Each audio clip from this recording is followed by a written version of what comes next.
Attention, je teste les vidéos en mode vertical, donc pas besoin de tourner ton téléphone. Un grand merci à toi qui as pris le temps de répondre au sondage pour l'avenir de la chaîne. Je n'ai pas encore eu le temps de lire toutes les réponses, mais trop hâte.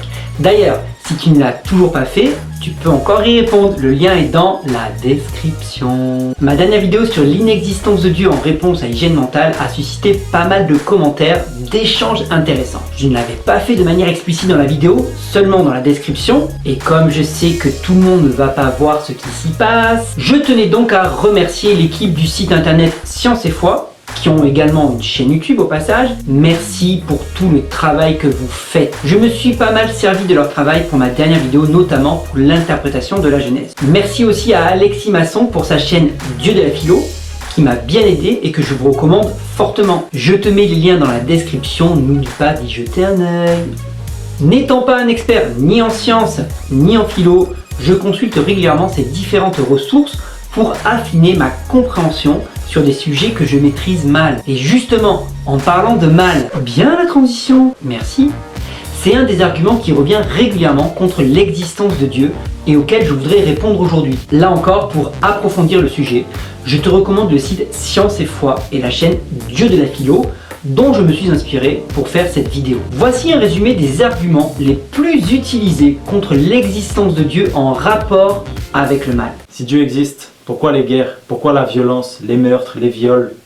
Si Dieu est tout-puissant et qu'il est en plus de ça bon, pourquoi n'empêche-t-il pas tout ça? Pourquoi n'intervient-il pas? Si Dieu existe, pourquoi laisse-t-il des gens mourir dans les tremblements de terre, inondations, tsunamis?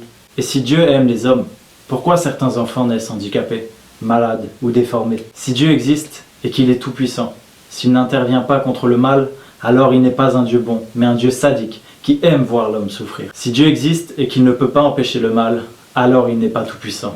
Ok, ce sont de bonnes questions et elles ont le droit d'être posées. Mais pouvons-nous vraiment conclure que Dieu n'existe pas, ou que s'il existe, soit il est sadique, soit il n'est pas tout-puissant? Premièrement, il faut distinguer deux types de mal.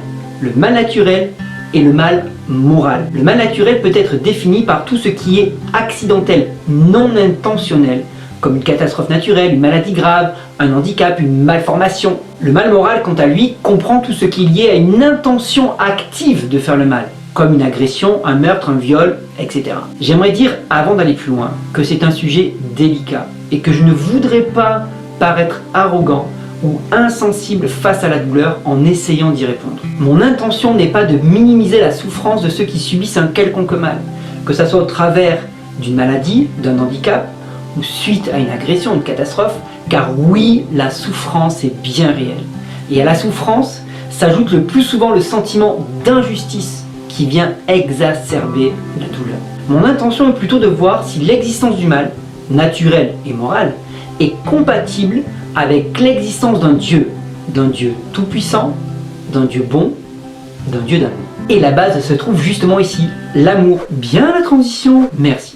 La Bible affirme que Dieu est amour et qu'il a créé l'homme par amour, non par obligation ni par besoin. Cela élimine d'emblée la possibilité d'un Dieu sadique. Et pourquoi ça? Parce que le sadisme est la recherche du plaisir dans la souffrance volontairement infligée à autrui, moyen d'affirmer sa domination, de contrôler l'autre. Or, Dieu étant autosuffisant et sans besoin, il n'a donc pas besoin de faire souffrir qui que ce soit pour se sentir bien, ou pour prendre du plaisir, ou pour affirmer une quelconque domination.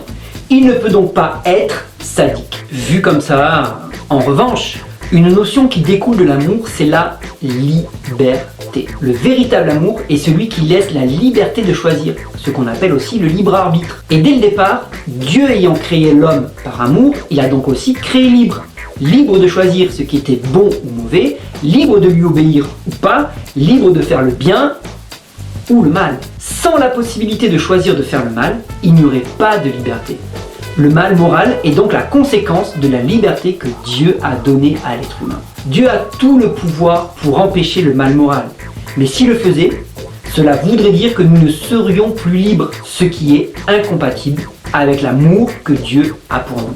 La question est donc, serions-nous prêts à renoncer à notre liberté pour vivre dans un monde parfait, sans violence, sans aucun meurtre, aucun vol?